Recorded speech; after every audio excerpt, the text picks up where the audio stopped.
દરેક નીતિની સામે કાયદાની રીતે ઊભો રહેતો SSK ન્યૂઝ ચેનલ।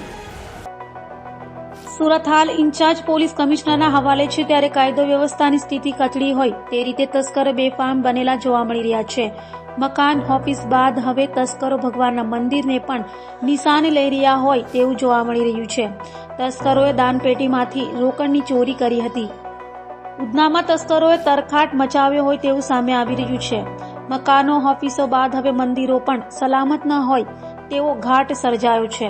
ઉધનામાં ભગવાનના મંદિરને તસ્કરોએ નિશાન બનાવ્યું હતું। મંદિરમાં રહેલી દાનપેટી પર હાથ ફેરો કર્યો હતો। મોડી રાત્રિ દરમિયાન ત્રાટકેલા તસ્કરોએ ઘરફોડ ચોરીને અંજામ આપીને નાસી ગયા હતા।